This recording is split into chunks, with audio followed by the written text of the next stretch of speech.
लालू प्रसाद यादव और नीतीश कुमार दोनों ने गठबंधन करके बिहार की सत्ता प्राप्त कर ली और अब वो 2024 के लोकसभा चुनाव में 40 में से 40 सीटों का सपना देख रहे हैं। हालांकि ये बिल्कुल असंभव है, हो नहीं सकता, और बल्कि उल्टा होगा कि इस 40 सीटों में ऐसा माना जा रहा है कि 5 के करीब सीटें आरजेडी जेडीयू गठबंधन को मिल सकती हैं। 35 सीटें लगभग भारतीय जनता पार्टी जीतेगा, ऐसी उम्मीद जताई जा रही है। और इसका कारण आप समझिए, इसका कारण यह है कि जब से यह गठबंधन बना है, उस गठबंधन के बनने के बाद हमने देखा कि बिहार में अचानक से अपराध में जिस तरह से तेजी आई, सारी जनता यह कह रही थी कि जिस लालू प्रसाद यादव के जंगल राज को समाप्त करने के लिए बिहार की जनता ने नीतीश कुमार और भारतीय जनता पार्टी गठबंधन को वोट दी थी, वो तो धोखा हो गया। और इसलिए जहां लालू प्रसाद की आरजेडी रहेगी, तो आरजेडी में तो वाकई में इतने लोगों के ऊपर केस दर्ज है और भ्रष्टाचार के आरोप हैं कि आज भी आईआरसीटीसी घोटाला, रेलवे भर्ती घोटाला और चारा घोटाला, कितने घोटाले ये सब जो खुले हैं। इसके बाद भी बिहार में लालू प्रसाद यादव का शासन चला और अभी नीतीश कुमार मुख्यमंत्री रहे, तो नौकरियां कितनी दी, ये वहां का युवा पूछ रहा है। लेकिन इस सपनों के बीच कि 40 में से 40 सीटें हमारा गठबंधन जीतेगा, उस सोनिया गांधी की शरण में दिल्ली आ जाते हैं। सवाल यह है, वो सोनिया जिनकी एक भी सीट कांग्रेस की बिहार में तो कहीं है नहीं।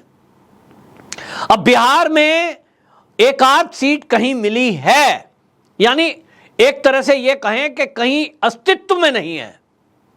और ऐसे में लालू प्रसाद और नीतीश कुमार जैसे बड़े लीडर जो बिहार के हैं, वो सोनिया की शरण में जाएं, ये तो एक शर्मनाक स्थिति है।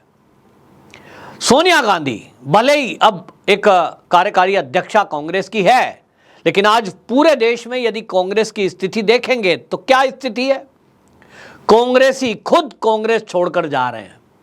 बड़े बड़े पुराने कांग्रेसी, कपिल सिब्बल छोड़ के चले गए, आनंद शर्मा जाने वाले हैं, गुलाम नबी आजाद अलग हो गए, कैप्टन अमरिंदर सिंह अलग हो गए, ज्योतिरादित्य सिंधिया छोड़ के चले गए, हेमंत बिश्व शर्मा छोड़ के चले गए। क्यों? क्योंकि इन सब नेताओं का कहना है कि ये जो कांग्रेस है, ये परिवारवादी पार्टी है, खाली खाली गांधी परिवार जो फैसला करता है वो फाइनल होता है। कोई लोकतंत्र नहीं है और विचारधारा कोई नहीं है।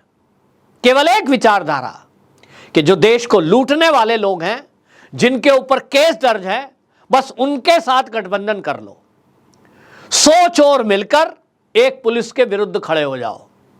अब 100 चोर यदि खड़े होते हैं तो ताकत तो बनती है, लेकिन पुलिस के पास अपनी पावर है।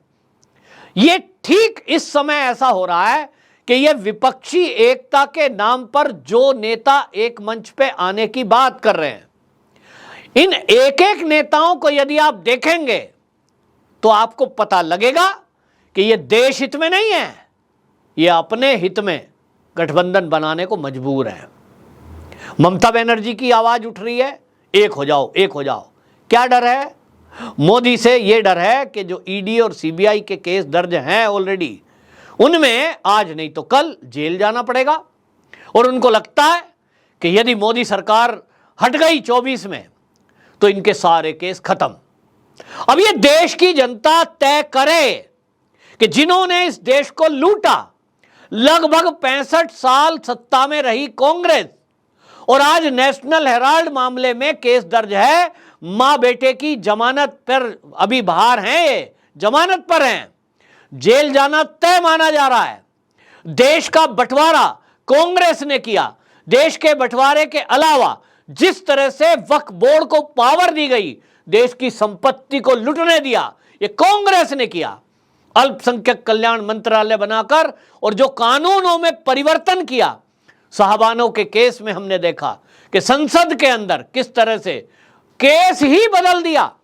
तुष्टीकरण के कारण राम मंदिर नहीं बनने दिया, तुष्टीकरण के कारण धारा 370 को लगा कर रखा, तुष्टीकरण के कारण कृष्ण जन्मभूमि का कोई फैसला नहीं हुआ, तुष्टीकरण के कारण इन्हीं नेताओं के चलते श्रृंगार गौरी मंदिर को ज्ञानवापी मस्जिद बताकर वहां पूजा पाठ पर प्रतिबंध लगा दिया। कोई ऑर्डर नहीं है, बस मौखिक डीएम को बोल दिया पूजा रोक दो, रोक दी। क्यों? और अब ये सब इकट्ठे हो रहे हैं क्योंकि इनको लगता है कि मोदी अभी इतने दिन आया तो चीजें अंदर से निकल के सामने आ रही हैं।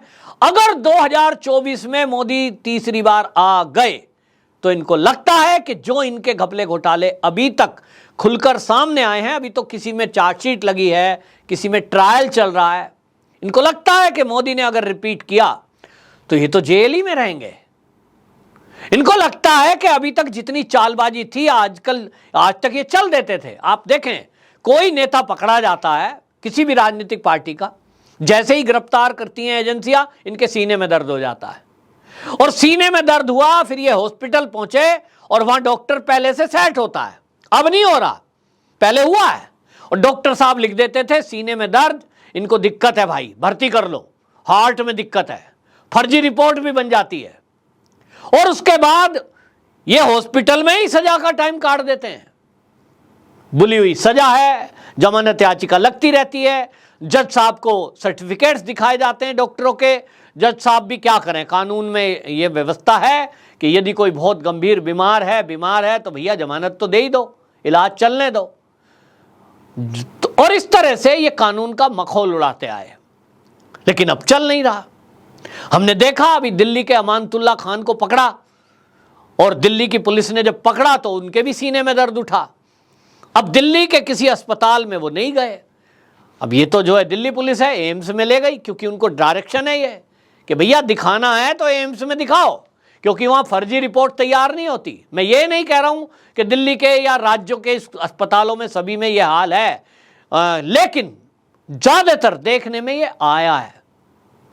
और अब बातें बदल रही हैं, स्थिति बदल रही है। जैसे लालू को आपने देखा, रांची के रिम्स में भर्ती हुए, वहां तो डॉक्टरों ने कह दिया भाई हालत खराब है, लेकिन एम्स में आए तो एम्स के डॉक्टर कह रहे हैं भैया ले जाओ छुट्टी, कोई दिक्कत नहीं है अब। और अभी आप देख रहे हैं कि जैसे ही वो जमानत पे छूटे हैं, बीमारी का बहाना किया, क्या किया, हालांकि किडनी में प्रॉब्लम उनके है, लेकिन काम क्या हो गया है, अभी वो अमित शाह को रिटायर बता रहे हैं लालू जी।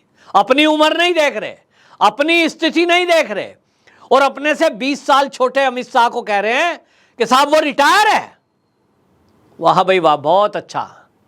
ये जो अमित शाह जी हैं ना, ये जो मोदी जी हैं, जो योगी जी हैं, देखते रहना ये 100 साल जिएंगे। और उसका कारण बता दूं क्या है कि भारत के जो अधिकांश लोग हैं, सनातनी, हिंदू और चाहे मुस्लिम भी हैं, अगर वो राष्ट्रभक्त हैं, सब लोग इनको रोज दुआएं देते हैं, हे भगवान ये जीवित रहें, हे भगवान दीर्घायु हों, हे भगवान ये स्वस्थ रहें, क्योंकि ये स्वस्थ रहेंगे तो देश स्वस्थ रहेगा, ये जीवित रहेंगे तो देश की आत्मा तरक्की करेगी, जीवित रहेगी और प्रबल होकर के हिंदू राष्ट्र की परिकल्पना को पूरा करेगी। करोड़ों लोगों की दुआएं इनके पास है, इनके साथ है। आप इनको रिटायर की बात कह रहे हैं? इनकी तो देश को आवश्यकता है और ऐसे अनेक नेताओं की आवश्यकता है। और इसलिए ये किसी के कहने से नहीं होना है, लेकिन हां, हमने देखा कि ये एक दूसरे को गाली देने वाले लालू और नीतीश एक हो गए और अब सोनिया जी की शरण में सोनिया जी से मिलें। और इसके बाद आप देखेंगे कम्युनिस्ट भी एक मंच पे आ जाएंगे, केजरीवाल जी भी मिल जाएंगे और ये सारे मिल जाएंगे अगर ये देखेंगे कि मोदी जी को रोकने की ताकत एक अकेले में नहीं है, तो कहते हैं महागठबंधन बनाएंगे। पहले भी कोशिश की है महागठबंधन बनाने की। वो महागठबंधन का मतलब यही है कि सारे मिल जाओ। अब ये देखें कि कभी आपने कुश्ती देखी हो, कभी खेल देखा हो कि एक तरफ 15 खिलाड़ी और एक तरफ अकेला, ऐसा खेल होता है, लेकिन अब होने वाला है और ये हर बार होता है। भारतीय जनता पार्टी अपने अकेले दम पर केंद्र की राजनीति में आती है। हालांकि अब कुछ राष्ट्रवादी संगठन सामने आए हैं जो भारतीय जनता पार्टी का साथ दे रहे हैं, लेकिन इतना जरूर है कि जो भ्रष्ट हैं उनको तो लग गया है कि भाजपा का साथ देने के बावजूद भी, भाजपा का साथ भले ही देंगे, मोदी जी बख्शने वाले नहीं हैं। और इसलिए अब उनको लग रहा है कि कोई फायदा नहीं है, तो इससे तो मोदी जी के विरोध में हो जाओ और गठबंधन में जुड़ जाओ और मोदी को 2024 में आने से रोको। तो देश की जनता को यह समझना होगा कि इस समय दो भागों में टीम है। एक तरफ वो लोग हैं जो राष्ट्र की तरक्की, राष्ट्र की उन्नति, भ्रष्टाचार मुक्त शासन और लगातार प्रगति के पथ पे भारत को ले जा रहे हैं, विश्व गुरु बनाने के लिए। लक्ष्य तय है, विश्व गुरु, हिंदू राष्ट्र। और दूसरी तरफ वो लोग हैं लूटेंगे, खाएंगे, दंगे कराएंगे, लोगों को बांटेंगे और एजेंसियों का दुरुपयोग करेंगे, देश के बंटवारे करेंगे। 1947 में एक बार देश बटा। अगर मोदी जी 2014 में नहीं आते तो जिस तरह से पीएफआई का खुलासा हुआ है, पूरा मॉड्यूल का खुलासा हुआ है, आज पता लग गया कि वो भारत को इस्लामिक स्टेट बनाने के लिए पूरी प्लानिंग कर रहे थे कि किस तरह से लोगों को हथियार चलाने की ट्रेनिंग दी जाए, बम बनाने की ट्रेनिंग दी जाए। 4 लाख भर्ती कर ली पीएफआई ने। सोचो कितनी बड़ी सेना उन्होंने तैयार करने का प्रोग्राम कर लिया और राजनीतिक दल भी बना लिया, पत्रकार भी खड़े कर दिए, मतलब सब पूरा पैकेज है। एक तरफ जमीनें हड़पी जा रही हैं वक्फ बोर्ड के जरिए, एक तरफ सेना तैयार की जा रही है पीएफआई के जरिए, और ये सब गठबंधन मिलकर के एक ही लक्ष्य है, भारत के टुकड़े कैसे करें। और इसलिए वो नारा याद करिए, वो फर्जी नारा नहीं है, वो हवा में, भारत तेरे टुकड़े होंगे इंशाअल्लाह इंशाअल्लाह जिन लोगों ने कहा, वो नारे सुन करके कुछ लोग हंस रहे थे, अरे यार भारत के टुकड़े कैसे होंगे। और समझ लें कि कोई चिकन नेक पे नजर रखे हुए है, कोई केरल पर नजर रखे हुए है कि केरल की डेमोग्राफी ऐसी हो गई है कि वहां मुस्लिम ज्यादा हो गए हैं और कम्युनिस्ट हो गए हैं, जब चाहे कश्मीर का जो केरल है उसको अलग कर देंगे। दिमाग में है, कर पाएंगे या नहीं ये तो मैं आपको बता रहा हूं कि मोदी के आने पर डिपेंड करता है। यदि 2024 में मोदी जी आए, 101% कोई देश को टच नहीं कर पाएगा। लेकिन अगर मोदी जी रिपीट नहीं करते हैं तो आप देखेंगे कि केरल, पश्चिम बंगाल, बिहार, पंजाब, कम से कम इतने राज्यों में तो पूरी तैयारी इन देश विरोधी लोगों की हो चुकी है। आए दिन हथियार मिलना, आए दिन आतंकवादी मिलना, आए दिन इस तरह की घटना होना, और जम्मू और कश्मीर को कैसे भूल सकते हैं। तो इसलिए ये सब लोग एक होकर के, बस एक ही इनका मकसद है, देश जाए भाड़ में, हमें जेल जाने से बचाए और हम लूट खसूट करते रहें, हमसे कोई वसूली ना कर पाए। और इसलिए ये सारे लोग एक हो रहे हैं।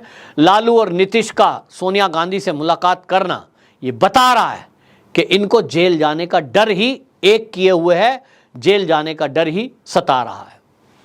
वंदे मातरम।